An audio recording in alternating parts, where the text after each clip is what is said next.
So very good morning, class. Good morning, sir. Good morning, good morning.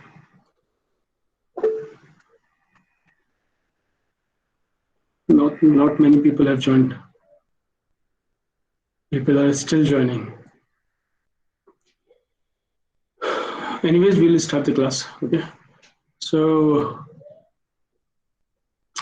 So we were discussing, in environmental engineering, we have already discussed about the water supply, how to find the demand, and how to forecast the population that we have done, and we have also seen.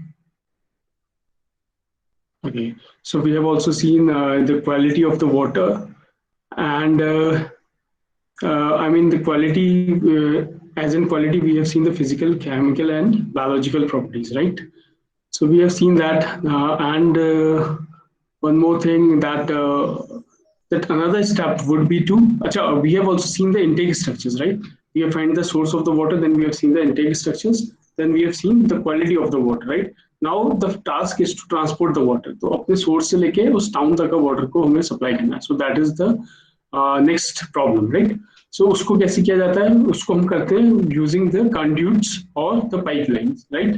Pipes का use करते हैं या conduits का use करते हैं, तो किस तरीके के कंड्यूट्स होते हैं, कैसे हम लोग ट्रांसपोर्ट करते हैं, that we will be looking, और कैसे उसको डिजाइन किया जाता है, कैसे पाइप लेइंग की जाती है, पाइप में कैसे टेस्टिंग की जाती है, that all the things we will be covering today. So today's lecture is basically on the transportation of water, कैसे हम लोग सोर्स से लेके वाटर ट्रीटमेंट प्लांट तक का या फिर जहाँ पर भी हमें सप्लाई देनी है वहां तक हम वाटर को कैसे सप्लाई करेंगे, right? So this is our next task and that will be the topic for today.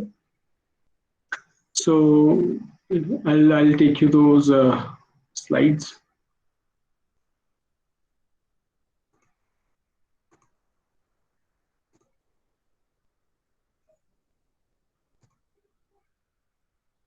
Okay, can you see this? Can you see this page?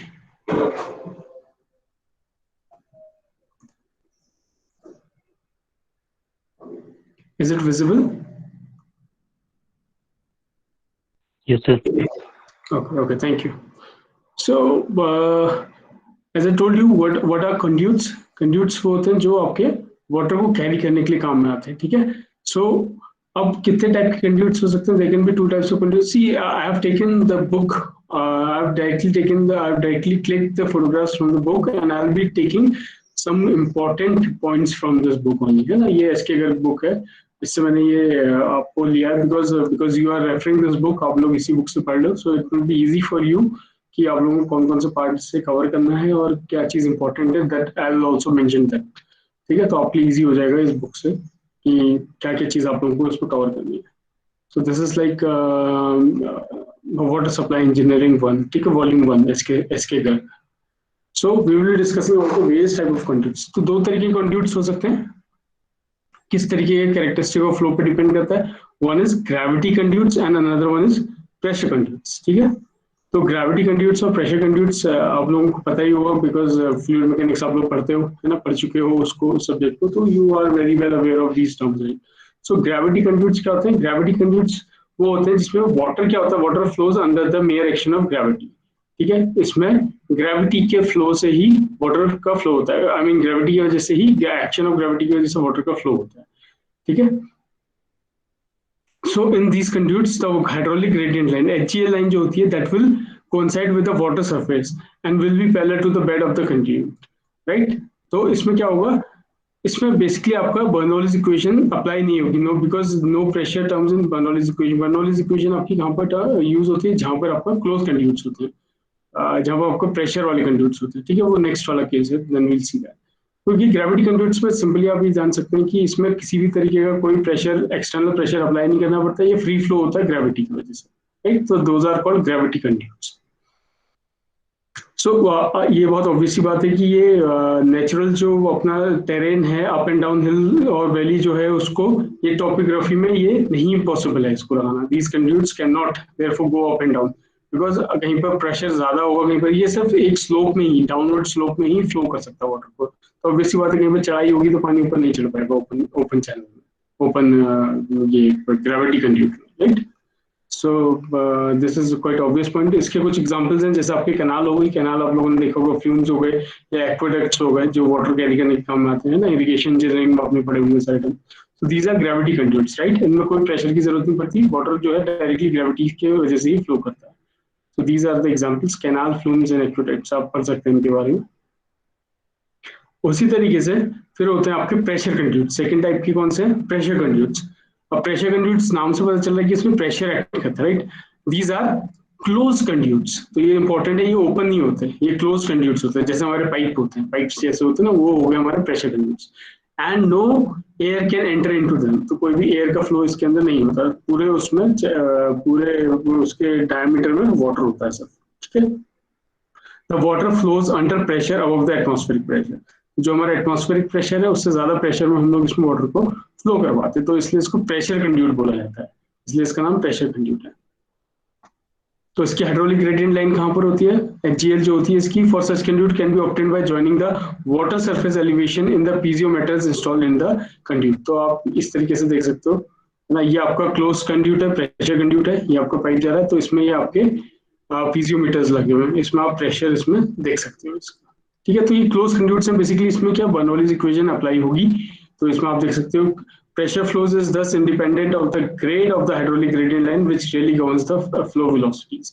So इसमें क्या है कि pressure flow क्या है, independent of the grade। तो जो भी grade है हाइड्रोलिक ग्रेडियंट, मतलब चाहे अपग्रेड है चाहे वो डाउनग्रेड है, किस तरीके का भी ग्रेड है, ठीक है, उसमें इसका ज्यादा असर नहीं पड़ेगा प्रेशर, क्योंकि ऑलरेडी प्रेशर में फ्लो कर रहा है, ठीक है।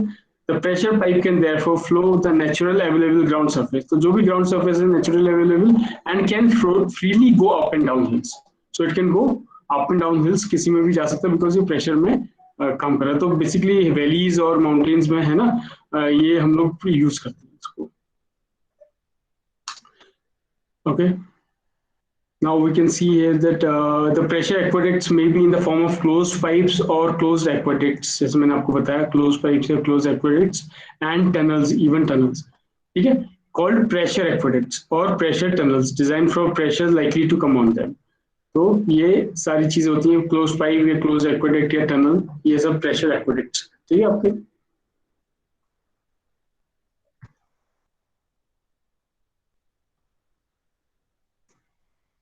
इसमें एक वाला पॉइंट भी आप ध्यान में रखिएगा, the aqueducts as well as tunnel sections are generally kept circular for hydraulic as well as structural reasons, ठीक है। हाइड्रोलिक एंड स्ट्रक्चरल रीजंस की वजह से ये ज्यादा इकोनॉमिकल भी रहता है, तो इसलिए ज्यादातर आप देखेंगे पाइप्स का शेप जो है वो सर्कुलर शेप का होता है, ठीक है।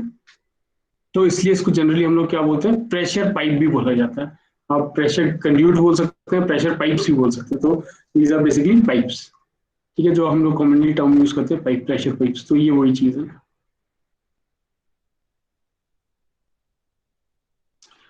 Next important thing is here the hydraulics of flow and design of pressure pipes. कैसे हम प्रेशर पाइप को डिजाइन करेंगे, ठीक है, प्रेशर पाइप्स या फिर ग्रेविटी मींस जिसे हम बोल रहे हैं उसको हम कैसे डिजाइन करेंगे।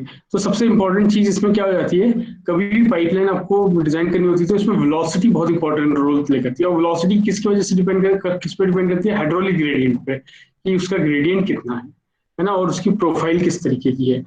तो इसके लिए हम लोग के पास क्या होता है, हम लोगों को हेड मेंटेन करना पड़ता है ना। आपको पता होगा एक आपका जो हेड लॉस होता है, ये आप लोगों ने मेरे ख्याल से फ्लूइड मैकेनिक्स में अच्छे से पढ़ा होगा, बहुत ज्यादा मैं आपको डीप में इसको बताऊंगा नहीं, ठीक है। हेड लॉस वगैरह क्या होते हैं ये सब कुछ आपको पता होना चाहिए देखकर। सो इसमें क्या होता है, जो आपका हेड लॉस है बेसिकली आप उसको निकालते हो। हेड लॉस हम लोग क्यों निकाल रहे हैं, देखिए जब भी आप पानी को ट्रांसपोर्ट करते हैं पाइप के थ्रू, तो उसमें कुछ ना कुछ प्रेशर का लॉस हो जाता है, राइट। क्यों, क्योंकि बिकॉज ऑफ द फ्रिक्शन, तो पाइप के अंदर फ्रिक्शन होता है, उसकी वजह से कुछ ना कुछ प्रेशर का लॉस हो जाता है, ठीक है। तो वो हेड लॉस हम लोगों को मेंटेन करना पड़ता है। ये जो लिखा हुआ है देखिए, the head loss caused by pipe friction can be found by either using this formula.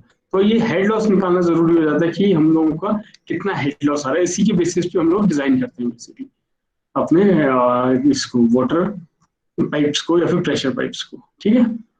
सो ये कुछ इंपॉर्टेंट फॉर्मूले हैं, ये वाला मैंने आपको इसलिए इंक्लूड किया बिकॉज इससे इन फॉर्मूले से रिलेटेड क्वेश्चन जरूर आता है, न्यूमेरिकली भी आता है, ठीक है। तो आप देख लेंगे इसको। डार्सी वेस्टबैच फॉर्मूला है, मैनिंग्स फॉर्मूला है, हेजन विलियम्स फॉर्मूला है और modified Williams formula. So we will discussing these formulas.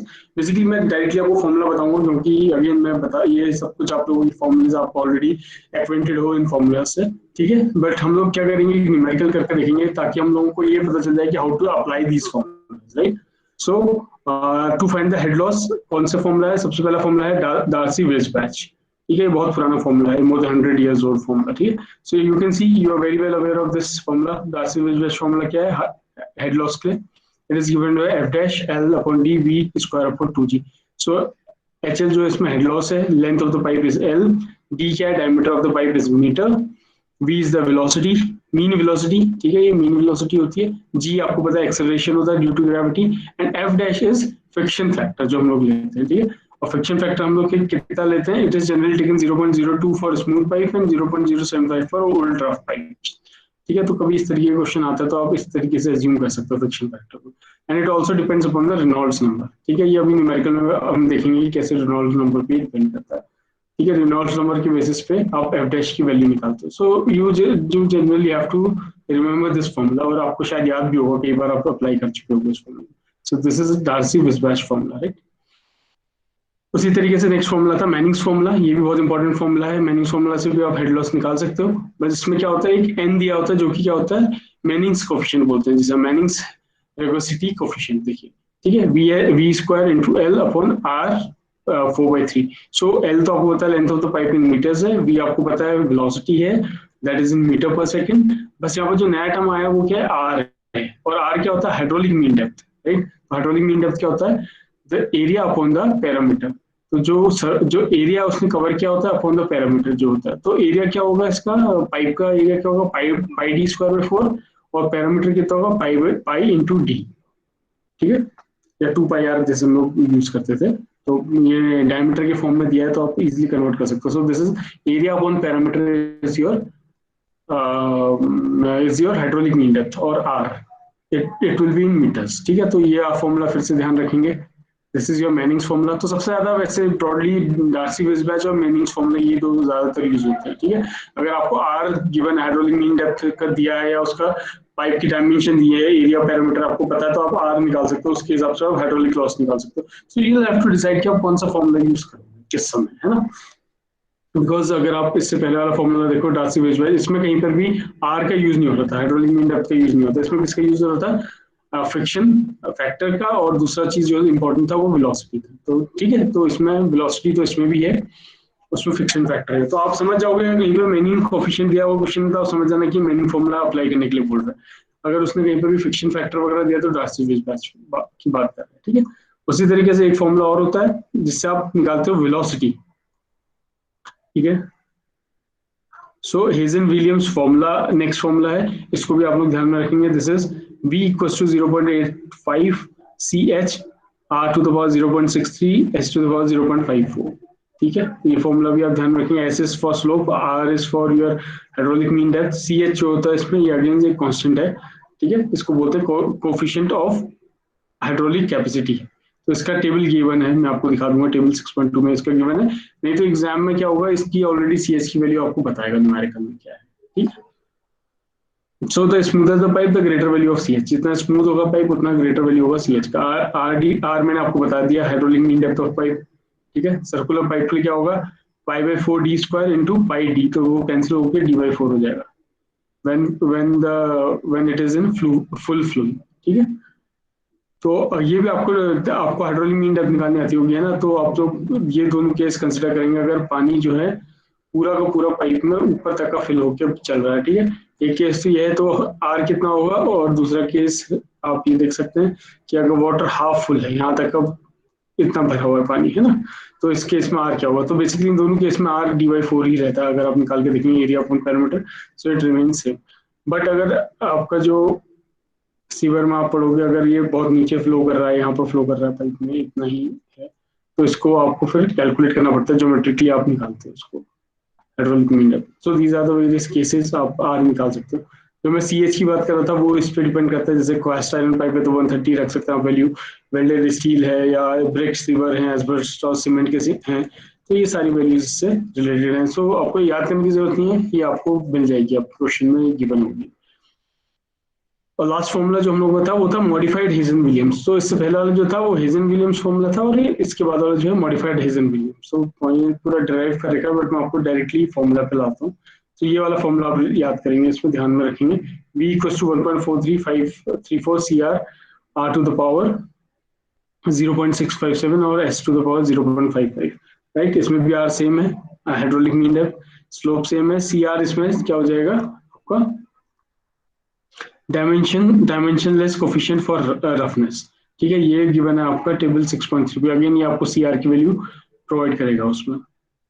So directly आप इस फॉर्मूला को अप्लाई कर सकते हैं, ठीक है। और यहाँ पे मैंने एक न्यूमेरिकल दिया हुआ है, इसको हम लोग यहीं पर डिस्कस कर लेते हैं कि अगर इस तरीके के न्यूमेरिकल्स आएंगे तो आप कैसे इसमें इसको सॉल्व कर सकते हो, राइट।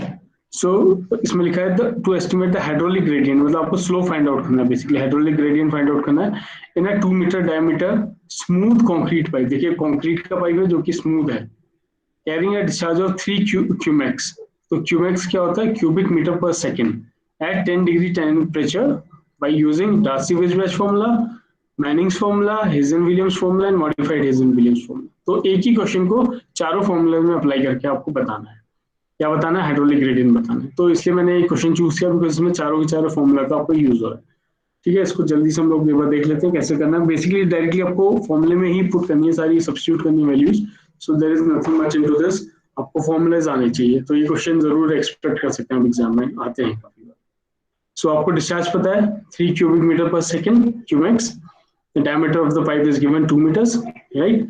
तो आप एरिया ऑफ द पाइप निकाल लो, pipe 4d square 3.14 metre square इसका एरिया आ गया, and velocity of the pipe will be q upon a। Velocity is nothing but discharge upon area, excuse me, sorry. So Q equals to AV बोलते हैं ना, Q equals to AV, area into velocity. Discharge is nothing but area into velocity. From there we can find velocity of the flow. So this is coming 3 upon 3.14, 3 given था 3.14, तो velocity कितनी आ गई 0.955 metre पर second आ रही है। तो आपको velocity पता चल गया। पहला फॉर्मूला अप्लाई करते हैं, Darcy-Weisbach फॉर्मूला आपके सामने है ये, ठीक है। तो इसमें सबसे इंपॉर्टेंट, बाकी सब कुछ तो आपको पता है, V पता है, L पता है, D पता है, G पता है, आपको F डैश निकालना है। तो F डैश में बताता है कि किस पे डिपेंड करता है, रेनॉल्ड्स नंबर पे डिपेंड करता है, ठीक है। सो रेनॉल्ड्स नंबर क्या होता है, V D अपॉन V, ठीक है। और ये क्या होती है, V क्या होता है, स्मॉल, ये न्यू जो होता है ये that is your kinematic viscosity. तो it can be taken as for, ये अलग अलग टेम्परेचर पे गिवन है, टेम्परेचर टेबल 9.1 पे गिवन है। So this is coming 1.31 into 10 to the power 6 meter square per second, ठीक है। तो जनरली ये क्या होगा, रेनॉल्ड्स नंबर वगैरह, नहीं तो आपको डायरेक्टली एफ डैश की वैल्यू दे देगा, नहीं तो अगर आपको निकालना होगा तो आपको ये जो पैरामीटर है ये आपको बताएगा कि ऑलरेडी कितनी इसकी वैल्यू है, ठीक है। ये वैल्यू गिवन होगी, नहीं तो वो क्या करेगा, डायरेक्टली एफ डैश की वैल्यू बता देगा, फ्रिक्शन लॉस की वैल्यू आपको बता देगा। So it can be like any way, जैसे भी होगा आप निकाल सकते हो उसको, ठीक है। तो रेनॉल्ड्स नंबर जो आया इसके हिसाब से कितना आया, 0.095 was V, D diameter was your 2, and this is your kinematic viscosity। इससे डिवाइड करेंगे तो this is coming 14600 और 1.46 into 10 to the power 6। तो ये रेनॉल्ड नंबर आ गया, ठीक है। उसी हिसाब से इसी में इक्वेशन 6.8 में ऊपर गिवन है कि इस वाले रेनॉल्ड नंबर के लिए, इससे ज्यादा रेनॉल्ड नंबर के लिए आप कौन सा फॉर्मूला यूज करना। So you will have to use this formula, F dash का फॉर्मूला। एफ डैश आप यहाँ से निकाल सकते हो। सो आप डायरेक्टली पुट कर लो इस फॉर्मूला में, you will gate 0.0107, so it is taking 0.011, ठीक है। उसी तरीके से एफ डैश आपने निकाल लिया 0.011, और आप सीधे फिर सब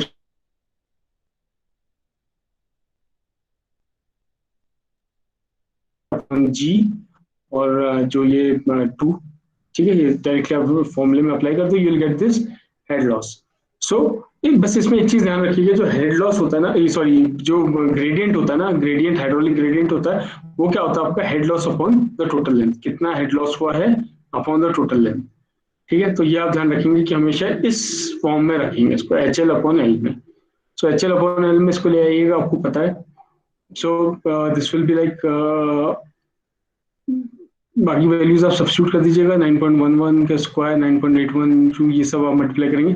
सो आपको इस फॉर्म में कन्वर्ट करना पड़ेगा 1:this रेशियो, ठीक है। तो आपको इसको हमेशा कैसे रखना है, 1:2 समथिंग के रेशियो में रखना, ताकि आप ये बता सको कि the hydraulic gradient is 1/3290, that is 1 metre fall in 3920 metre length. तो हर एक 3920 मीटर मतलब इतने मीटर लेंथ पे, या बोल रहे 3.9 किलोमीटर लेंथ पे 1 मीटर का फॉल है। तो ये क्या बता रहा है, बेसिकली ग्रेडियंट या स्लोप बता रहा है। तो हर 4 किलोमीटर में या 3.9 किलोमीटर पे 1 मीटर का डाउनफॉल हो रहा है। तो इस तरीके से पाइप को ग्रेडियंट दिया गया है, ठीक है। ये वाला आपका हो गया डार्सी विजरैच फॉर्मूला। सेम क्वेश्चन को आपको मेनिंग्स फॉर्मूला से करना है, तो इसमें आपको मेनिंग कोफिशिएंट की जरूरत पड़ेगी, ठीक है। मेनिंग कोफिशिएंट आपको गिवन होगा, नहीं तो यहाँ पर आप लोगों को बेसिकली क्वेश्चन में गिवन होता है। वी आपको पता है, आर आप निकाल सकते हो d/4 pi d square upon pi, D से आप निकाल लोगे hydraulic gradient. So this is coming 0.5 metres. L आपको पता है ऑलरेडी। सो इसमें ग्रेडियंट क्या हो जाएगा, HL अपॉन एल क्या हो जाएगा, डायरेक्टली आप सारी की सारी वैल्यूज पुट कर लें। n इज 0.013, मेनिंग्स कोफिशिएंट जो है ये आपको गिवन है। So you have all the values, you are getting 1/2480। Again देखिए ये 1:2 समथिंग के रेशियो में। सो हमेशा कोशिश कीजिएगा कि इसको आप लोग इस टर्म में कन्वर्ट कर लें, ठीक है। तो यहाँ पर जो भी वैल्यू होगा उसको इसके नीचे ले आके डिवाइड कर देंगे तो वो 1 के फॉर्म में आ जाएगा, 1:2 समथिंग, ठीक है। तो ये 0.00 समथिंग 0.911 को अगर आप 0.397 के नीचे ले आएंगे, इसके नीचे, ठीक है, यहाँ पुट कर देंगे। सो you will gate 1/0.397 divided by this, so you will gate 1/2480। तो इस फॉर्म में जरूर लिखना है, आप याद रखेंगे, ठीक है। इसका मतलब क्या होता है कि हर 2480 मीटर पे 1 मीटर का फॉल है, ठीक है। इस फॉर्मूले से कितना आया था, हर 3.9 किलोमीटर या फिर 3920 मीटर्स पे 1 मीटर का फॉल आ रहा है। इसमें 2480 मीटर्स पे 1 मीटर का फॉल आ रहा है। तो दोनों फॉर्मूला से करोगे आप तो स्लोप में डिफरेंस आ रहा है, ठीक है। So this is up to you कि आप कौन सा फॉर्मूला यूज करना चाहते हैं। Again Hazen Williams formula directly formula इसमें पुट किया हुआ है, ठीक है। CH की वैल्यू जो ऊपर टेबल गिवन थी वहां से ले सकते हैं, नहीं तो ये डायरेक्टली गिवन होगी आपको क्वेश्चन में। और आपको पता है कि वो स्मूथ कंक्रीट पाइप है, उसके लिए हम लोग 130 लेते थे, ऊपर टेबल में गिवन है वैल्यू। आर आपने निकाला ऑलरेडी, एंड एस स्लोप, ये इसमें ऑलरेडी स्लोप के फॉर्म में, तो आपको एस निकालना पड़ेगा, ठीक है। S is nothing but your slope hydraulic gradient. तो आपको निकालना क्या था, हाइड्रोलिक ग्रेडियंट ही तो निकालना है, एस निकालना। तो it is basically mathematical calculation, तो आप कर सकते हो उसको। आप देख सकते हो उसको आसानी से कैलकुलेटर में, थोड़ा हेल्प, मतलब आप लोग कैलकुलेटर में खुद से कैलकुलेट करने बैठोगे तो ज्यादा आपकी हेल्प हो जाएगी। बिकॉज एग्जाम में क्या होता है कि आप ऐसे तो समझ लेते हो, बट जब खुद से प्रैक्टिस करते हो तो ज्यादा थोड़ा आपको कॉन्फिडेंस आता है प्रॉब्लम सॉल्व करने में, राइट। सो एस आपको फाइंड आउट करना है, simple what you can do. Again इसको 1 अपॉन समथिंग के फॉर्म में ले आएगा बिकॉज हाइड्रोलिक ग्रेडियंट है, और एस की पावर 0.54 है, तो इसको इधर ले जाएंगे तो आप ये क्या हो जाएगी, 1/0.54 हो जाएगी। तो एज सिंपल एज दैट आप निकाल सकते हो। तो इसमें आ रहा है ग्रेडियंट आपका 1/2900। So 1 metre fall in 2900 metre length, ठीक है। उसी तरीके से आपका आ गया modified Hazen Williams formula. Same है, फॉर्मूला में आपको रखना है, सब कुछ पता है आप लोगों को, वैल्यूज। तो ये मेन चीज आपको फॉर्मूला याद होना चाहिए। तो आपको CR गिवन होगा, 1 दिया हुआ है इसमें। भर ये हाइड्रोलिक ग्रेडियंट आपने निकाला, सॉरी ये आपने आर आपने निकाला हुआ है, और हाइड्रोलिक ग्रेडियंट जो है आपका एस, वो आप यहाँ से फाइंड आउट कर सकते हो। अगेन मैथमेटिकल कैलकुलेशन आप करोगे, मीन डेप्थ आपको पता है, एस आप यहाँ से निकालोगे। सो अगेन इसको 1 अपॉन समथिंग के फॉर्म में रखोगे। So this is coming 1/3819 metre. So 1 metre falling 3189 metre length. तो आपको ये इस तरीके से करना पड़ेगा। तो आप इसमें देख सकते हो कि जो hydraulic gradient modified Hazen Williams आया, वो कुछ डार्सी विजरैच की जितना ही आया, 38 पॉइंट समथिंग 3819 उसमें भी था, 38 समथिंग इसमें भी है, ठीक है। तो ये आप देखोगे करीब करीब आसपास के ही आ रहे हैं। सो बेसिकली इसमें कुछ करना नहीं है, इस टाइप के न्यूमेरिकल्स में आपको ये चारों के चारों फॉर्मूले याद होने चाहिए, तभी आप इसमें ग्रेडियंट निकाल सकते हो। या फिर अदर वे अराउंड भी आ सकता है, आपको ग्रेडियंट दिया हुआ, वेलोसिटी निकालने के लिए बोल दे आपसे, या आपसे बोल दे कि हाइड्रोलिक मीन डेप्थ निकालो, है ना, कुछ भी मतलब पूछ सकता है वो, आपका क्वेश्चन को घुमा सकता है, but it will be based on these formulas only. So nothing to worry, ये चार के चार फॉर्मूला आपको याद करने पड़ेंगे,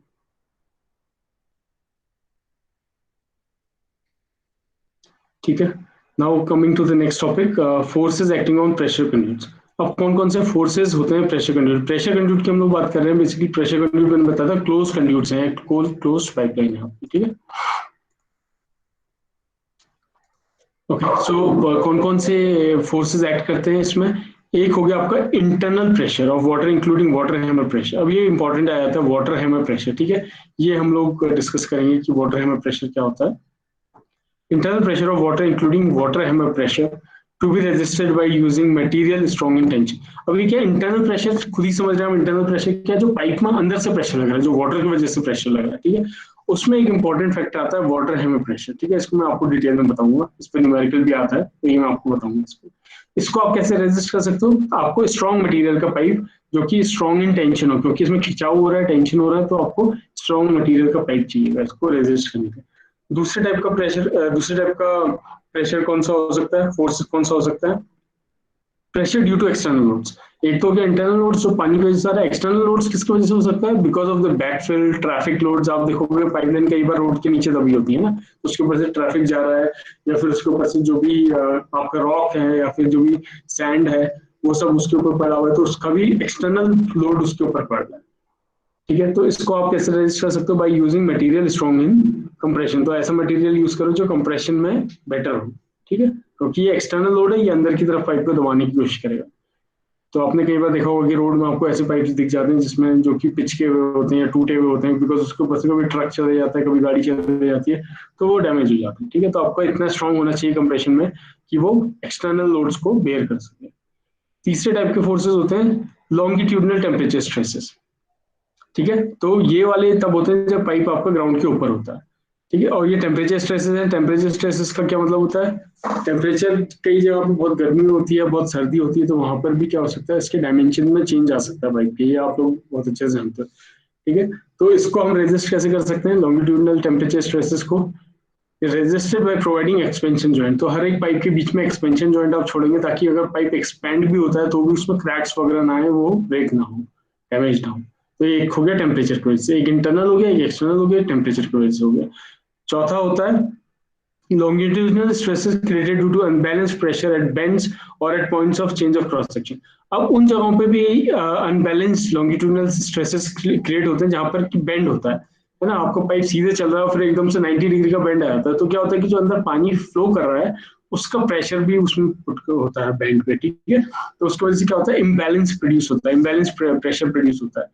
और point of change of cross section, मान लीजिए आपका एक पतला सा पाइप जा रहा है या एक चौड़े पाइप से पानी आ रहा है और सडनली उस पाइप का डायमीटर आप कम कर देते हैं, है ना, तो जैसे आप डायमीटर कम करते हैं तो उसमें प्रेशर बढ़ जाता है उस पाइप में, होता है कि नहीं होता। तो ये सारी चीजें होती हैं, ये भी अंदर पाइप में स्ट्रेसेस डेवलप करती है। तो इन स्ट्रेसेस को हम लोगों को स्ट्रेस को मतलब कंटेन करके रखना पड़ता है ताकि ब्रेक ना हो पाइप। तो कैसे रेजिस्ट करोगे आप इसको, to be resisted by holding the pipe formally by anchoring it. इसके लिए आपको एंकर्स प्रोवाइड करना पड़ता है, ठीक है, anchoring it in massive blocks of concrete और स्टोन मशीनरी। तो आपने देखा होगा कई बार जो पाइप्स होते हैं वो आपके स्टोन मशीनरी या ब्लॉक्स बने होते हैं कंक्रीट के, उसके ऊपर से जाते हैं ना, उसको वो पाइप्स को एंकर कर देते हैं, उसको उसके संग एंकर करके रखते हैं कंक्रीट ब्लॉक्स के साथ। तो ये भी एक तरीके के प्रेशर है, फोर्स है जो आपके पाइप पे पड़ रहा है। And last is your flexural stresses produced when pipes are supported over trestles। तो ये फ्लेक्सुरल स्ट्रेसेस या फिर बेंडिंग स्ट्रेसेस तब होता है, ट्रेस्टल्स वो होते हैं जैसे मान लीजिए आपके कई जगहों पे आपने देखा होगा कि ग्रेडियंट ऊपर नीचे होता है, तो हम क्या करते हैं नीचे से कंक्रीट ब्लॉक्स लगा देते हैं और उसके ऊपर पाइप को ले कर देते हैं ना, ताकि वो एक प्रॉपर ग्रेडियंट में चला जाए पानी। तो वो क्या होता है, उसकी वजह से वो बीच से पाइप बेंड होने लगता है, बेंडिंग स्ट्रेसेस आ जाती है इसमें। ऑफकोर्स जैसे सिंपली सपोर्टेड बीम होती है, दो साइड पे आपके कॉलम्स हैं, बीच में आपकी बीम है, तो अगर ऊपर से लोड पड़ेगा तो झुकने की कोशिश, वो बेंड होने की कोशिश करेगी, डिफ्लेक्ट होने की। तो वही आपका क्या है, फ्लेक्सुरल स्ट्रेसेस है, ठीक है। तो ये कुछ टाइप के स्ट्रेसेस हैं जो आपके लगते हैं, internal stresses, external stresses, temperature stresses, longitudinal stresses due to unbalance pressure और फ्लेक्सुरल स्ट्रेसेस। तो ये 5 तरीके के प्रेशर हैं जो आपके पाइप में लगते हैं, ठीक है। इसमें से मैं आपको बाकी तो उतने आप लोग इसको थोड़ा बहुत देख लीजिएगा क्या क्या होते हैं, कैसे समझ लीजिए मैकेनिज्म। जो आपको मैं समझाना चाह रहा हूँ उसमें वो इंपॉर्टेंट है वाटर हैमर प्रेशर, बिकॉज ये एग्जाम में भी आया था और हमारे सिलेबस में भी अलग से मेंशन है।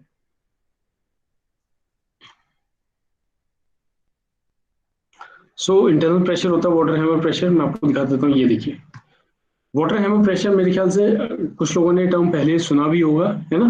तो ये वाटर हैमर प्रेशर किस तरीके से काम करता है, जब when a liquid flowing in a pipe is abruptly stopped by closing a valve. कभी कभी हम क्या होता है कि पाइप में एकदम पानी चल रहा है और हम उसको अब्रप्टली बंद कर देते हैं, उसमें वॉल से उसको क्लोज कर देते हैं वॉल्व को, है ना। तो सडनली क्लोज होने से क्या होता है, the velocity of the water column behind is retarded and its momentum gets dissipated due to conversion of kinetic energy into elastic energy। तो क्या हो रहा है, इसकी वजह से आप सडनली क्लोज कर देते हो वॉल को, तो वेलोसिटी जो होती है वाटर की, ठीक है, वो डिक्रीज कर जाती है, रिटार्ड करती है, और उसका मोमेंटम जो होता है वो डिसिपेट करने लगता है, हल्के हल्के उसका मोमेंटम रिड्यूस होने लगता है due to conversion of kinetic energy into elastic energy. वो काइनेटिक एनर्जी जो मूवमेंट की वजह से आ रही है पानी की, वो किसमें कन्वर्ट हो जा रही है, इलास्टिक एनर्जी में।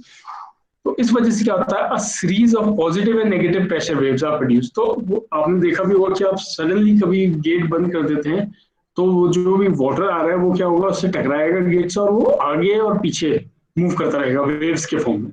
ठीक है, तो वो कैसी वेव्स होती है, positive and negative pressure waves होती है। ठीक है, एक बार आ रहा है पॉजिटिव, फिर नेगेटिव हो रही है, फिर पॉजिटिव हो रही है, नेगेटिव हो रही है। ठीक है, which travel back and forth in the pipeline.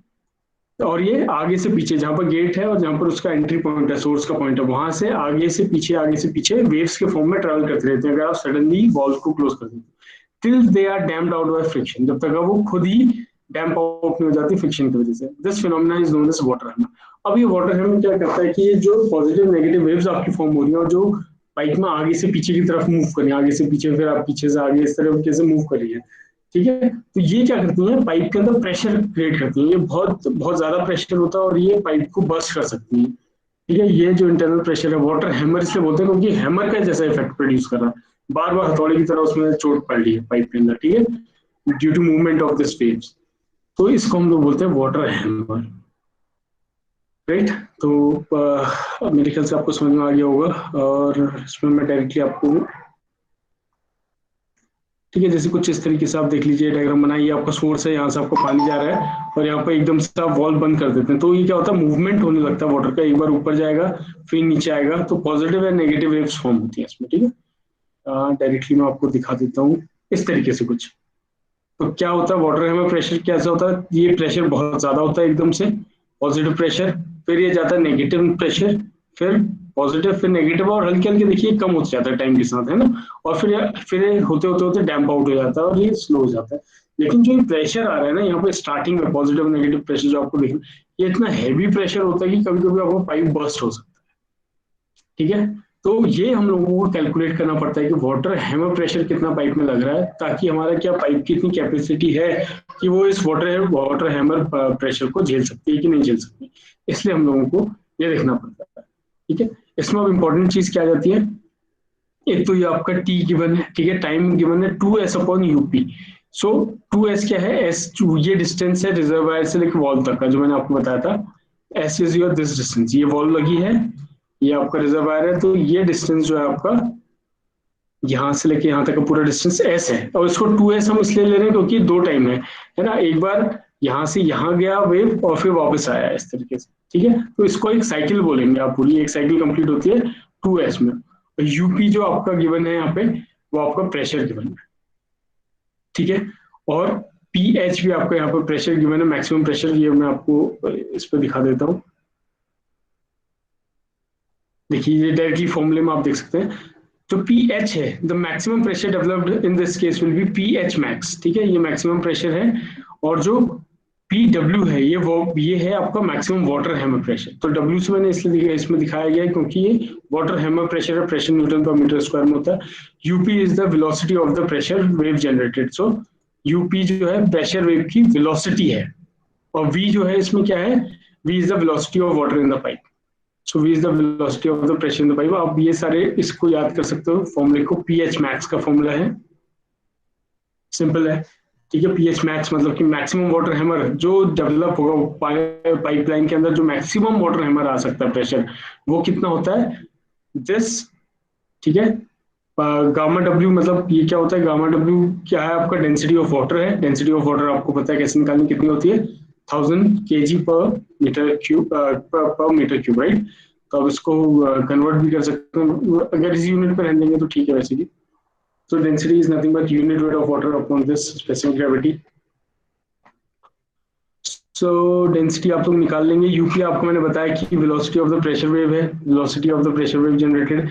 इसको आप कैलकुलेट करने का फॉर्मूला होता है, ये मैं अभी आपको नेक्स्ट बताऊंगा।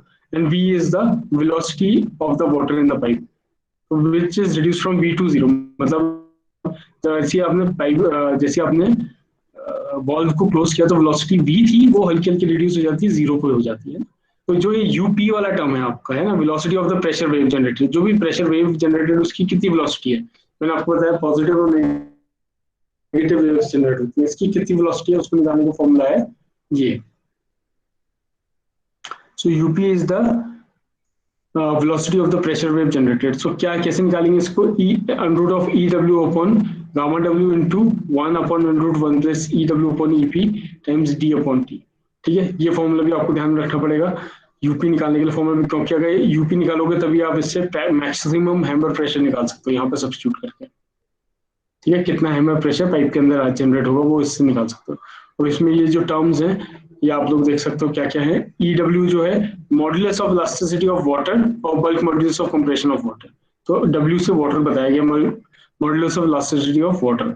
और उसी तरीके से EP जो है modulus of elasticity of pipe है। तो ये क्या है, किसका रेशियो है, EW अपॉन EP। यहाँ पर देखिए रेशियो गिवन है, तो modulus of elasticity of water upon modulus of elasticity of pipe. ठीक है, ये आप निकाल सकते हो। Diameter of the pipe D आपको पता होगा, T is thickness of the pipe shell, कितना थिक है पाइप आपका वो है, और density of the water again gamma W। तो ये सारी चीज आपको नोन होंगी, ये चीज आप यहाँ पे सब्स्टिट्यूट कर लो। pH मैक्स जो ये फॉर्मूला था यहाँ पे मैंने सब्स्टिट्यूट कर दी, यूपी की वैल्यू यहाँ पे सब्स्टिट्यूट कर रहा हूँ, देखिए। सो ये तो गामा W था ही, ये वाला आपका यूपी वाली वैल्यू आ गई इंटू V। ठीक है, सो where under root of EW upon gamma W is velocity of sound in water। इस रिलेशन को आप बोलते हैं velocity of sound in water, ये वाला जो under root of this। तो इसकी जगह पे आप इसको रिप्लेस करके आप लिख सकते हो 1433 मीटर पर सेकंड, क्योंकि ऑलरेडी नोन होती है साउंड की कितनी वेलोसिटी होती है वाटर में, वो आपको ऑलरेडी नोन है। तो ये वाला टर्म जो है ये कितना हो जाएगा 1433 मीटर। ठीक है, तो बेसिकली आपको क्या करना है, ये पूरा का पूरा डेरिवेशन है, इसने डिराइव किया हुआ है। ठीक है, आप डायरेक्टली इसमें ये याद रख सकते हो कि आपका जो काइनेटिक आपका जो ये वाटर हैमर प्रेशर है वो आपको डायरेक्टली इस फॉर्मूले में सब्स्टिट्यूट करके निकाल लेना। तो ये आगे चल के आप इसको आगे डिराइव कर सकते हो, but you can remember this values also. तो D पता होगा, T पता होगा, V पता होगा, यहाँ पर डायरेक्टली सब्स्टिट्यूट करेंगे तो आपको वैल्यू आ जाएगी, और डिराइव करने की जरूरत नहीं है। लेकिन अगर करना चाहते हैं तो आप कर सकते हैं। डेंसिटी ऑफ वाटर वगैरह आपको पता है 9.81 होती है, तो आप इसको फर्दर सॉल्व करेंगे तो इस तरीके से रिड्यूस हो जाएगा। ठीक है, सो EW अपॉन EP कहीं पे यूज हो रहा है, ये देखिए। तो ये रेशियो क्या, modulus of elasticity of water upon modulus of elasticity of pipe, तो इसका रेशियो गिवन है। ठीक है, अब ये दो केसेस आ जाते हैं, ये बहुत इंपॉर्टेंट है, थोड़ा इसको ध्यान से देख लीजिएगा। If a valve is close gradually, ठीक है, ग्रेजुअली मतलब कि अगर वॉल्व को आप आराम आराम से क्लोज करते हो, ठीक है, तो a series of small pressure wave are transmitted of the pipe. तो जो स्मॉल प्रेशर वेव्स हैं वो जनरेट होंगी। ठीक है, ग्रेजुअली कर रहे हो अगर आप। सो दिस इज योर ओके। ठीक है, if the valve is closed gradually, a series of small pressure waves are transmitted up the pipe. The waves goes up to the reservoir and comes back to the point of the valve। जैसे मैंने बताया था water hammer में क्या होता है, reservoir तक आपकी वेव जाती है और फिर वापस आती है। ठीक है, thus if S is the distance, अगर S distance है वॉल्व से लेकर रिजर्वायर के, तो time taken by the wave कितना होगा, it will be called the critical time. और क्रिटिकल टाइम निकालने का फॉर्मूला होता है TC upon TC equals to 2S upon UP। UP again आपको पता है velocity of the water pressure. तो ये फॉर्मूला आप ध्यान में रखेंगे क्रिटिकल टाइम। अब किस क्रिटिकल टाइम का क्या यूज होता है ये आपको पता चलेगा अभी। ठीक है, so if the actual time of closure is less than और इक्वल टू क्रिटिकल टाइम, ये जो TC है क्रिटिकल टाइम है, अगर इससे आपका क्लोजर टाइम के बराबर होता है, इससे कम होता है, ठीक है, naturally full maximum water pressure will be develop. तो बहुत ऑब्वियस सी बात है, क्रिटिकल टाइम अगर इससे कम टाइम में आप क्लोज कर देते हो वॉल्व को, ये टाइम है जितने में आप वॉल्व को क्लोज कर रहे हो। मान लो आपको 3 सेकंड लगते हैं वॉल्व को क्लोज करने में, ठीक है, तो ये क्रिटिकल टाइम 3 सेकंड का। लेकिन अगर आपने उसको 1 सेकंड में बंद कर दिया तो क्या होगा, मैक्सिमम वाटर हैमर जनरेट हो जाएगा उसके अंदर। मैक्सिमम वाटर हैमर कितना होता है, ये फॉर्मूला जो है pH मैक्स। ठीक है, बहुत ऑब्वियसली बात है, अगर आप क्रिटिकल टाइम से कम टाइम में गेट को बंद कर देंगे या वॉल्व को बंद कर देंगे तो आपका मैक्सिमम हैमर प्रेशर जनरेट हो जाएगा। ठीक है, ये सीधी सी बात है, विल बी डेवलप। और अगर time of however when the time of closure T is more than critical time, जब TC ज्यादा हो क्रिटिकल टाइम से, मतलब मान लीजिए कि 3 सेकंड का आपको क्रिटिकल टाइम है और आप उसको बंद करने में लगा रहे हो 5 second, So the negative pressure waves are superimposed on the positive waves and full pressure is not developed. तो इसमें maximum pressure develop नहीं होगा इस केस में. मैंने आपको बताया कि वाटर हैमर प्रेशर मैक्सिमम तभी डेवलप होगा जब आप उसको सडनली क्लोज करेंगे. तो अगर आपका जो क्रिटिकल टाइम है, अभी इस पे बेसिक न्यूमेरिकल देखेंगे, तो क्रिटिकल टाइम है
क्लास आप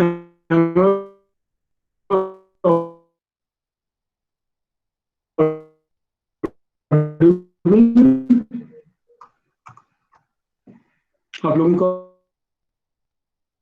आवाज आ रही है मेरी? Yes, sir.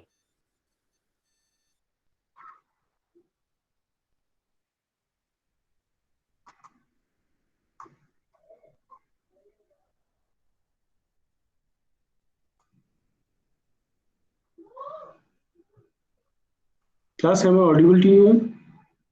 Yes, sir. Yes, sir. Yes, sir. Okay. Thank you. Actually, there was a power cut, so I lost connection here. तो एक बार देख लेते हैं हमने कहाँ पर.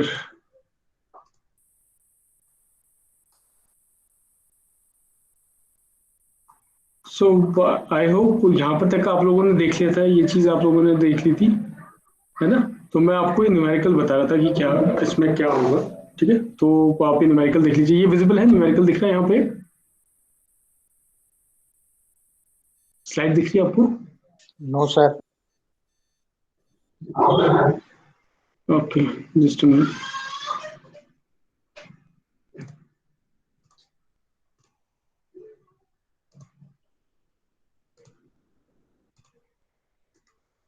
Now is it visible? ये दिख रहा है एग्जाम्पल? Yes, sir. अब दिख रहा है ना? ठीक है, ओके, थैंक यू। सो ये क्वेश्चन मैं आपको बता रहा था, ये बहुत इंपॉर्टेंट क्वेश्चन है बिकॉज वाटर में प्रेशर पे क्वेश्चन आ जाता है, ठीक है। तो इसमें क्या लिखा है, a velocity of water flowing from a reservoir into a 1 metre diameter steel pipe is 2 metre पर सेकंड। सो 2 मीटर पर सेकंड से क्या है, 1 मीटर डायमीटर पाइप में फ्लो हो रहा है वेलोसिटी, वाटर फ्लो हो रहा है, ठीक है। और वॉल जो है वो कहाँ पर सिचुएटेड है, in a pipeline at a point 2 kilometre from reservoir. So valve जो है यहाँ पर रिजर्वायर मान लीजिए, तो यहाँ से जो यहाँ तक का 2 किलोमीटर दूरी पे वॉल लगा हुआ है, 2 किलोमीटर। तो ये डिस्टेंस कितनी है, 2 किलोमीटर, यहाँ से यहाँ तक का 2 kilometre distance, right. This is your reservoir and this is your wall. Evaluate the water hammer pressure developed by the closure of this wall. अगर हम इस वॉल को क्लोज करते हैं तो आपको उसमें वाटर हेमर प्रेशर निकालना है। The closure time is 2 seconds, एक बार क्लोजर टाइम 2 सेकंड्स का और एक बार क्लोजर टाइम 6 सेकंड्स का, ठीक है। The thickness of pipe shell में भी टेकन एज 2.5 सेंटीमीटर, थिकनेस आपको गिवन है। तो बहुत इजी क्वेश्चन है, इसमें आप लोगों को कुछ नहीं, सबसे पहले आपको क्रिटिकल टाइम निकालना पड़ेगा, ठीक है। अगर क्रिटिकल टाइम से कम टाइम में आपका क्लोजर हो रहा है, मान लीजिए क्रिटिकल टाइम 3 सेकंड का और 2 सेकंड में आप बंद कर रहे हैं, तो आपका मैक्सिमम प्रेशर वाला फॉर्मूला लगेगा, maximum water hammer pressure pressure वाला फॉर्मूला लगेगा। अगर क्रिटिकल टाइम आपका 3 सेकंड का और आपका 6 सेकंड लग रहा है मान लीजिए, तो आप क्या है, क्रिटिकल टाइम से बहुत ज्यादा टाइम ले रहे हैं, तो इसमें आपका क्या होगा, सुपर इम्पोज हो जाएंगी वेव्स और आपका मैक्सिमम प्रेशर नहीं लगेगा, उसमें आपका ये वाला फॉर्मूला लगेगा, पीएच वाला, ये वाला formula, pH equals to pH max times this ratio, ठीक है। तो सिंपल है, आप लोग डायरेक्टली वैल्यू पुट कर सकते हैं। सो आपको पता है मैक्सिमम प्रेशर का फॉर्मूला क्या होता है, gamma W into UP into V. तो सबसे पहले आपको यूपी निकालना पड़ेगा, वेलोसिटी। तो वेलोसिटी निकालने का फॉर्मूला आपको ऑलरेडी पता था, मैंने आपको बताया, E W upon gamma W is 1433 metre sound of velocity of sound in water, ये आपको ऑलरेडी नोन होती है। E W modulus of velocity of water और modulus of velocity of steel pipe, again ये आपको पता होता है, या फिर नहीं पता होगा तो ये गिवन भी होता है आपको। तो 0.01 आ रहा है ये ratio, diameter of the pipe 1 metre given है और थिकनेस 2.5 गिवन है। तो सब कुछ आपको नोन है, यूपी की वैल्यू आप निकाल लोगे, यहाँ सॉल्व करोगे। So you are getting velocity as 1 to 1 equal time का फॉर्मूला क्या था, 2s अपॉन यूपी। सो यूपी आपने ऊपर निकाले, यहाँ पर सब्स्टिट्यूट कर दो, 2 into 2 किलोमीटर, मतलब S is your 2 kilometre is distance, metre पर सेकंड में है, इसको आप चाहो तो मीटर्स में चेंज करके इसको कैंसिल आउट कर सकते हो। तो आपका जो क्रिटिकल टाइम आ गया वो 3.3 सेकंड्स है, ठीक है। और आपका मैक्सिमम प्रेशर क्या होगा, maximum pressure gamma W into UP into V. So gamma W is 9.81, मतलब आप डेंसिटी ऑफ वाटर 1 ले सकते हो बेसिकली। सो यूपी आपको पता है और वी वी आपका निकल आया था 2 किलोमीटर पर मीटर स्क्वायर, ये आपको शायद गिवन है भी, ये 2 मीटर पर second. Velocity is already given,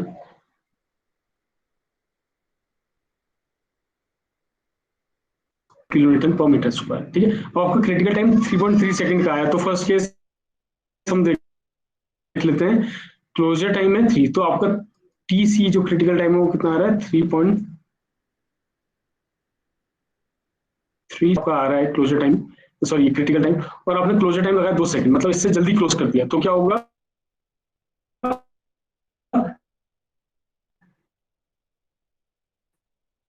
आपका मैक्सिमम अगर आप इनसे, और जो क्लोजर टाइम है वो 6 सेकंड है, मतलब आप आराम आराम से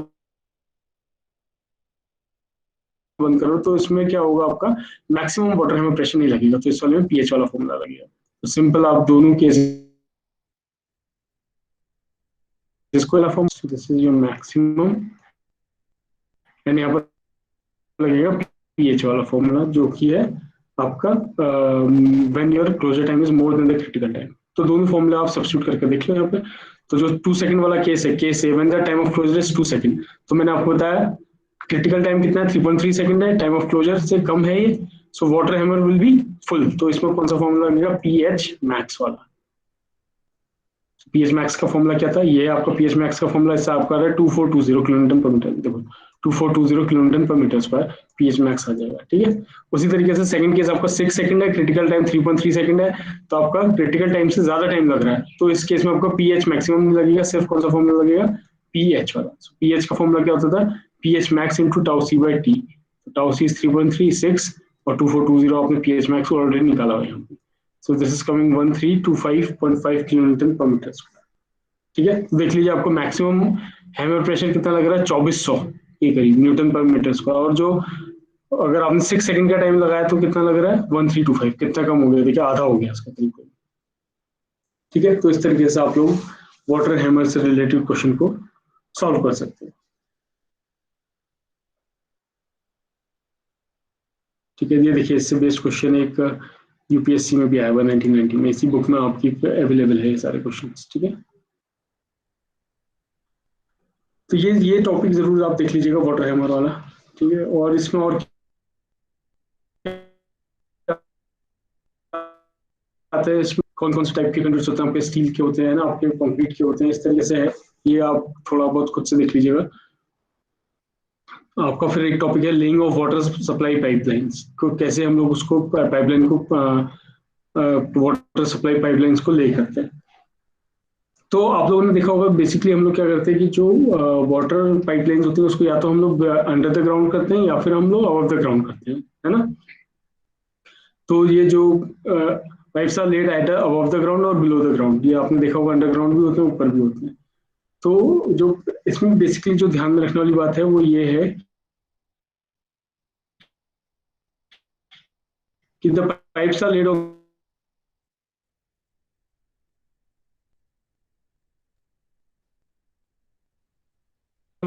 the ground compacted and suitable, अपने पाइप को रखा हुआ है जमीन के ऊपर, उसमें सेटलमेंट ना आ जाए। ठीक है, तो इस वजह से आप लोगों को वेल कॉम्पैक्टेड जगह पे ही प्लेस करना पड़ता है। इसमें दूसरी important, this may be laid directly over the compacted soil formation or may be laid over small machinery, या फिर सीमेंट कंक्रीट का आप सपोर्ट बना सकते हो 6 से 12 मीटर की दूरी पे। ठीक है, मतलब इस तरीके के आपके सपोर्ट्स है, एक सपोर्ट यहाँ पर है कंक्रीट का, एक सपोर्ट यहाँ पर है, इसके ऊपर आपका पाइप जाएगा ऐसे, तो ये 6 से 12 मीटर की दूरी पे आप बना सकते हो इस तरीके से। ठीक है, अगर ये ग्राउंड से ऊपर है, अगर अंडरग्राउंड है उसमें आपको क्या ध्यान रखना पड़ता है, when the pipes are buried underground they are laid in trenches excavated up to the required depth। ठीक है, the top of the pipe is generally kept about 1 meter below the road surface, तो ये बहुत important है, at least आपको 1 metre तो pipe के अंदर रोड के अंदर आपको पाइप डालना पड़ेगा। ठीक, ताकि मतलब जो भी है वो उसको मिनिमम हो सके, ट्रैफिक लोड की वजह से जो भी पाइप में लोड आ रहा है, ट्रैफिक लोड्स जो पड़ रहे हैं उसको आप मिनिमम कर सकें। So this is how you lay a pipe, आपको ये चीज ध्यान में रखनी पड़ती है। The width of the trench is generally kept 30 to 50 centimetre more than the outside diameter। ठीक है, एकदम चिपका हुआ नहीं होना चाहिए बिल्कुल पाइप से, थोड़ा सा ज्यादा आपका ट्रेंच का आपको कट करना पड़ेगा। Subjected to a maximum of 75 centimetre which is required for conveniently laying the pipe। तो ये वाली चीजें हैं, आपको ये ध्यान में रखनी पड़ेगी। ठीक है, तो इस टॉपिक में हमारा एक लास्ट सॉरी इस यूनिट में हमारा एक लास्ट टॉपिक आता है पाइप एप्रिडेंसेस, कि पाइप के संग हम और कौन कौन सी चीजें लगाते हैं। ठीक है, तो कभी कभी इससे बेस्ड क्वेश्चन आ जाता है, आप लोग इसको भी देखिएगा, पूरा थ्योरेटिकल पार्ट है। सो इसमें क्या क्या आ जाते हैं, आपके गेट एंड वॉल्व्स आ जाते हैं, सुलेस वॉल्व्स आ जाते हैं। ठीक है, तो सुलेस वॉल्व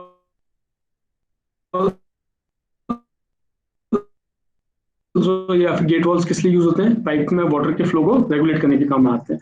ठीक है, ये आप लोग देखिएगा इसमें। तो ये these gates valves are usually placed at the summit.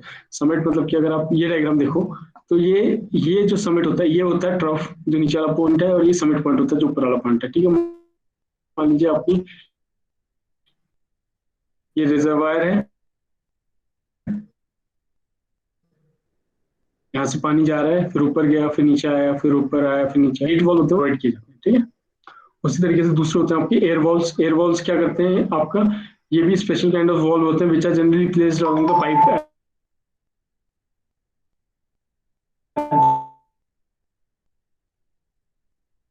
Air basically जो कभी पाइप के अंदर आती है उसको निकालने काम आती है, तो हमेशा एयर वॉल्व भी कहाँ पर प्रोवाइड किया जाता है, जहाँ पर समिट पॉइंट होता है। ठीक है, उस जगह से आप एयर वाला वॉल्व खोलेंगे तो आप यहाँ से एयर को रिलीज कर सकते हैं पाइप के अंदर। तो ये भी एक तरीका है, ये भी एक एफिडेंस मतलब पाइप का एक पार्ट है, पाइपलाइन का एक पार्ट है एयर वॉल्व।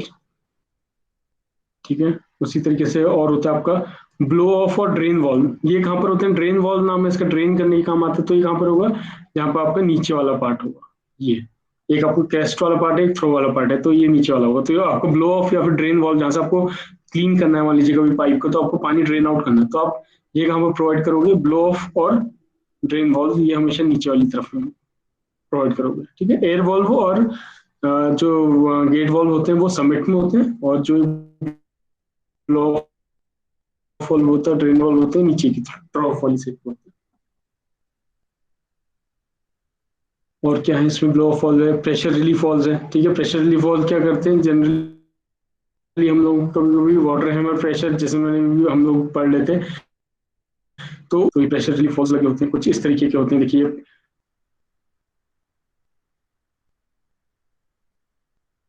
आपका वेंट है यहाँ पर से प्रेशर रिलीफ वॉल्व, से इसको ओपन कर सकते हैं, जिसकी वजह से प्रेशर रिलीज हो जाएगा यहाँ से। ठीक है। तो इस तरीके से आप कर सकते हैं। दूसरा एक और होता है चेक वॉल्व और रिफ्लेक्स वॉल्व। रिफ्लेक्स वॉल्व सबसे इंपॉर्टेंट होते हैं। ये क्या करते हैं? Check valve are sometimes called non return valves. तो इसमें क्या होता है? एक तरफ से पानी आता है और दूसरी तरफ को पानी जाता है, मतलब इससे बैक फ्लो नहीं हो सकता, मतलब वाटर रिटर्न नहीं हो सकता, वापस नहीं जा सकता इसको इससे। ठीक है। तो इस तरीके के वॉल्व्स भी लगे होते हैं। कई बार ये होता है कि जब आपका पानी चल रहा है तो ठीक है, जब पानी बंद हो जाता है तो क्या होता है? वो बैक आ जाता है पानी, है ना, तो उस चीज को रोकने के लिए ये रिफ्लेक्स वॉल्व्स या चेक वॉल्व्स लगे होते हैं। ये देखो, टू प्रिवेंट बैक फ्लो और स्टोर्ड और pumped water when the pump is stop. तो कभी जब पंप को आप स्टॉप कर देते हैं तो वापस से पानी पीछे की तरफ ना आ जाए, इसके लिए हम लोग इधर से इधर को वापस फ्लो नहीं कर पाएगा अंदर। ठीक है। इधर इस डायरेक्शन में फ्लो नहीं करेगा वापस। आप इस तरीके से देख सकते हैं।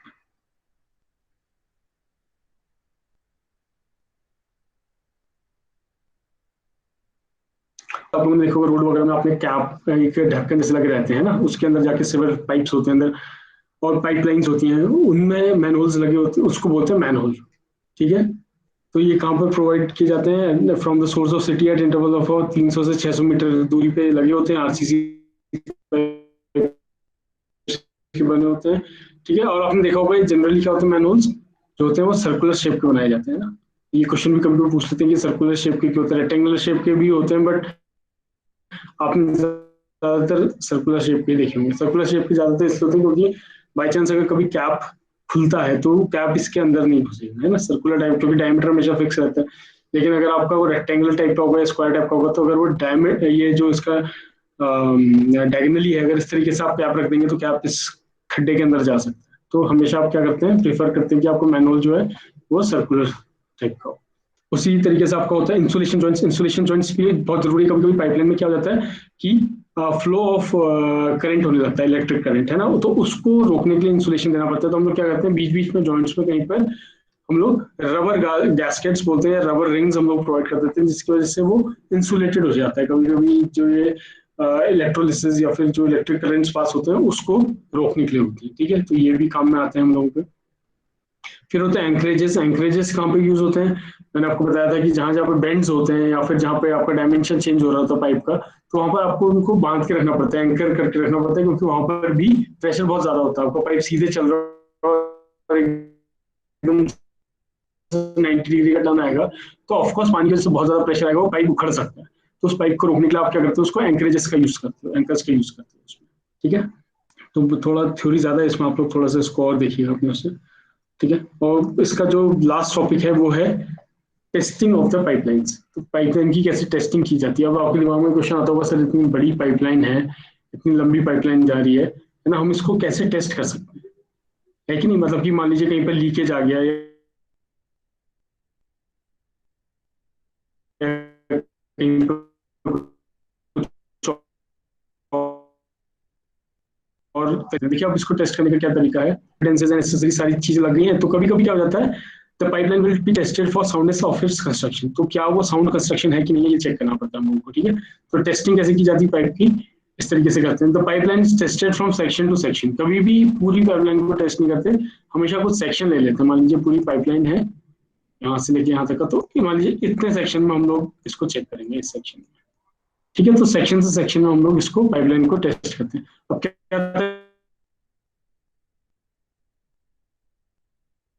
तरीका होता है और टेस्टिंग? यहाँ पर भी एक वॉल लगी है आपकी और यहाँ पर भी एक वॉल लगी है, तो इन दोनों के बीच के पॉइंट को हम लोग ले लेते हैं टेस्टिंग। ठीक है, मान लीजिए इसके बीच का हम टेस्ट करें, तो सबसे पहला काम क्या होगा हमारा, हम सबसे पहले डाउन स्ट्रीम साइड की वॉल्व को, जो नीचे की तरफ की वॉल्व है, उसको क्लोज करेंगे।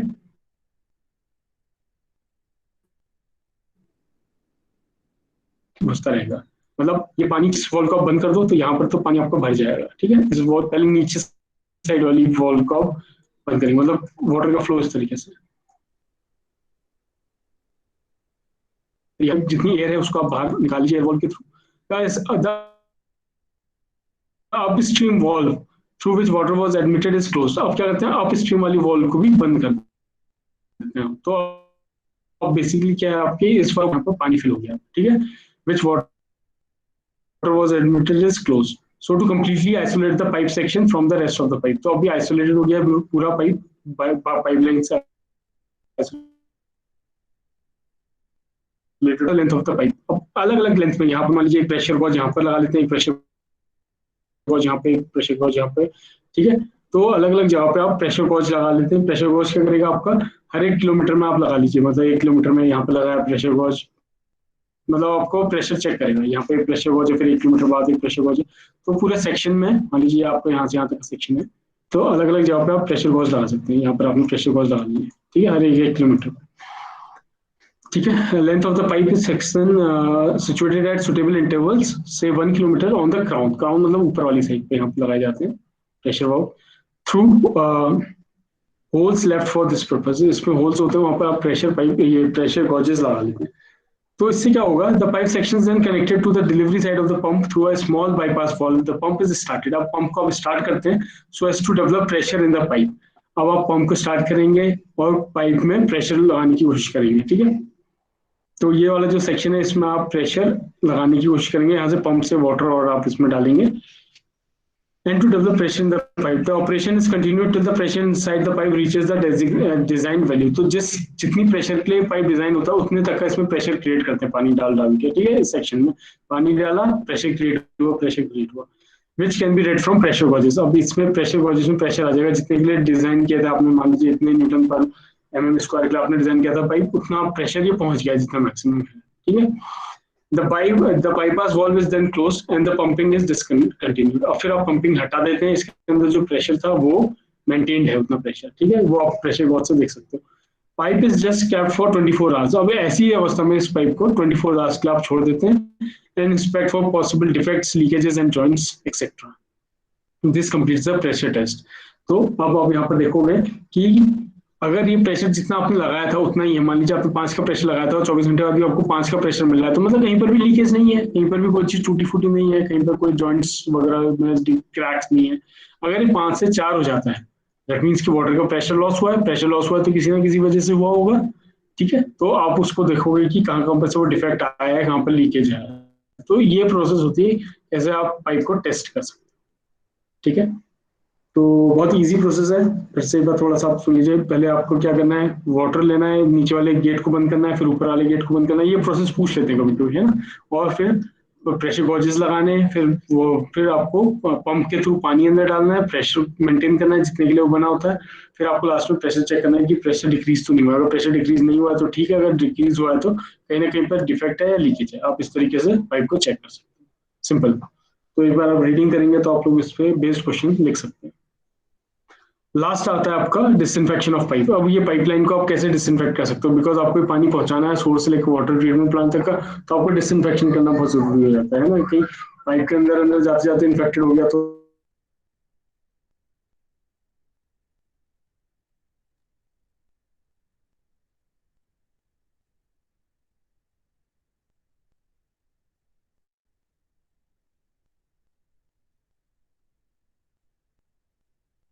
is ready for transporting untreated water to the city from the source से लेकर सिटी तक हम पानी को पहुंचाने के लिए अब रेडी कर लेते हैं।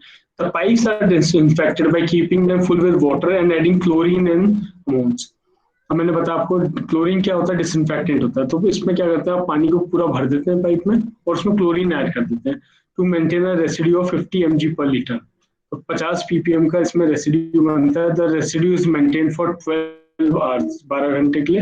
And the pipe is emptied and flushed with fresh treated water. और इसको हम लोग पाइप को एम्प्टी कर देते हैं और फ्लश कर देते हैं फ्रेश वाटर से।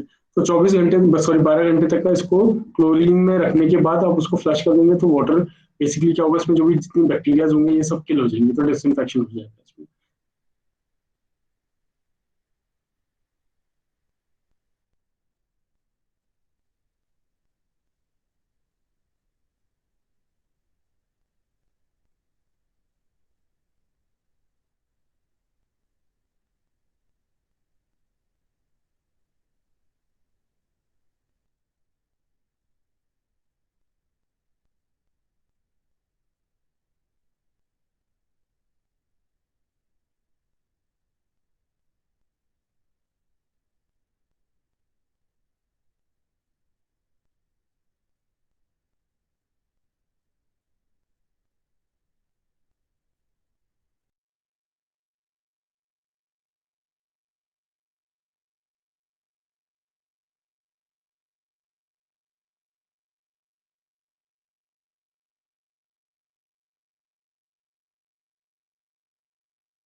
क्लास एम आई ऑडिबल दिख रहा हूँ या यस सर। विजिबल हूँ? आई एम रियली सॉरी, ये पावर कनेक्शन की वजह से बहुत ज्यादा डिस्टर्बेंस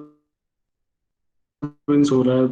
कभी लाइट आ रही है, कभी जा रही है, तो वाईफाई बंद हो रहा है, ऑन हो रहा है, तो आई डोंट नो कि किस समय आपका वो कनेक्शन लॉस्ट हो जा रहा है। So these are basically, these are the glitches in online classes, right? So we cannot do anything about that. ठीक है, तो मैंने वो आपको दिखा दिया था। लास्ट टॉपिक पे हम लोग थे शायद, पूरा हो पाया था कि नहीं पता नहीं, आप लोगों ने सुना। बस लास्ट टॉपिक पे हम लोग यही थे कि डिसइंफेक्शन कैसे करना है, मैं आपको बता रहा था। ठीक है, तो उसमें क्लोरीन आपको ऐड करते हैं, उसमें रेसिड्यू कितना रखना पड़ता है, 50 mg/लीटर तक रखना पड़ता है आपको। Residue is maintain for 12 hours, और उसके बाद उसको फ्रेश वाटर से फ्लश कर देते हैं। तो उससे क्या होता है, सारे के सारे बैक्टीरिया किल। ठीक है, तो फिर आप उसको, it can be use for ready for carrying portable water to the consumers और टू द स्टोरेज टैंक्स। फिर आप उसको पोर्टेबल वाटर को कैरी करने के लिए यूज कर सकते हैं। So these are basically how to disinfect this pipeline. ठीक है, कैसे आपको ले करनी है, कैसे आपको पाइपलाइन बिछानी है वो देखा आपने। फिर उसमें कौन कौन से पार्ट्स लगने हैं वो देखा आपने। फिर आपने देखा कि हम लोगों को पाइप की टेस्टिंग डिसइंफेक्ट करना है ताकि हम वाटर को सप्लाई कर सकें। राइट, तो ये सारी चीजें हैं इसमें। तो आज हम लोगों ने जो बेसिकली देखा, ये आपकी सेकंड यूनिट का पार्ट था, जिसमें हम लोग डिस्कस कर रहे थे कि ट्रांसपोर्ट कैसे करना है वाटर को। राइट, तो इसमें काफी चीजें मैंने आपको बताई। इसमें बताया कि कैसे पाइप्स आपको यूज करना है, पाइप्स कैसे लगाने हैं, प्रेशर पाइप है कि ग्रेविटी पाइप है, सॉरी ग्रेविटी कंड्यूट्स है कि प्रेशर कंड्यूट है, किस टाइप का कंड्यूट है ये आपको देखना है। राइट, कब किस जगह पे कैसे टाइप ऑफ कंड्यूट यूज करना है वो आपको डिसाइड करना पड़ेगा। फिर आपको, अगर आप तो क्लोज वाला यूज कर रहे हैं, कंड्यूट यूज कर रहे हैं, या फिर प्रेशर कंड्यूट यूज कर रहे हैं, तो आप लोगों को कई सारे फॉर्मुलाज गिवन है जिससे आप हेड लॉस वगैरह निकाल सकते हैं, या फिर हाइड्रोलिक ग्रेडियंट या स्लोप निकाल सकते हैं कि कितने स्लोप में आपको पाइपलाइन को बिछाना है। ठीक है, वो बहुत इंपॉर्टेंट हो जाता है, वो आप लोग बहुत ध्यान से देखेंगे। उस पर बेस्ड न्यूमेरिकल्स 4 फॉर्मुलेज मैंने आपको बताया, डार्सी-वेइसबाच, हेजन विलियम्स फॉर्मूला मॉडिफाइड न्यूमेरिकल आता है। फिर मैंने आपको बताया कि कौन कौन से फोर्सेज एक्ट करते हैं। 5 तरीके के फोर्सेज एक्ट करते थे पाइप में, जो हम लोगों ने पढ़ा। उसमें से internal forces, external forces, temperature. ठीक है, और जो आपके जॉइंट्स पे लगते हैं प्रेशर फोर्सेज वो, और जो फ्लेक्चर या फिर जो बेंडिंग वजह से स्ट्रेसेस आते हैं, वो सारे प्रेशर जो फोर्सेज थे वो हम लोगों ने डिस्कस किया। उसमें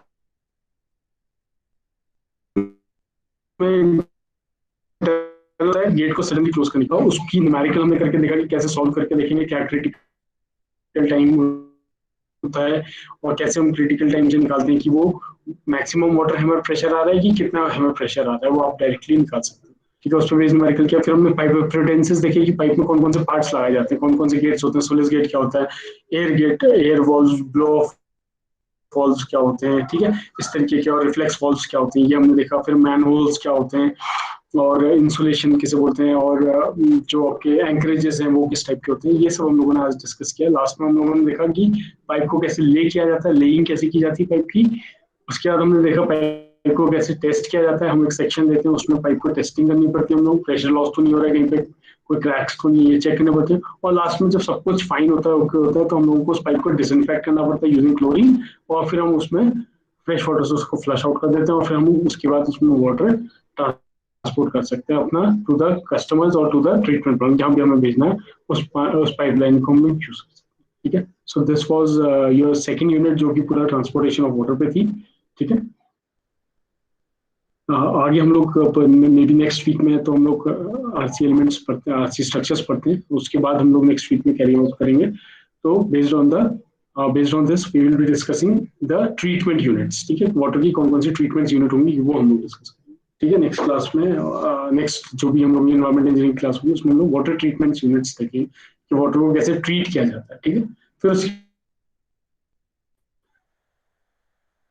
मैंने थोड़ा एक्स्ट्रा लेक्चर ले लिया आप लोगों का, थोड़ा सा टाइम ज्यादा ले लिया बिकॉज एक दिन की क्लास में नहीं ले पाया था। सो आज के लिए इतना रखते हैं, that is all for now. और from may be from Monday onwards I will be taking design of RC structures, right. So वो सब्जेक्ट हम लोग कवर करेंगे नेक्स्ट वीक में। ठीक है, तो आज के लिए इतना रखते हैं। Thank you for joining. Thank you thank you sir. Sir. Attendance आप लोग मार्क कर लीजिएगा। जी सर। ठीक है, अटेंडेंस मार्क कर लीजिएगा, जिसने अटेंडेंस नहीं लगाई वो अटेंडेंस लगा लीजिएगा। Okay, thank you so much.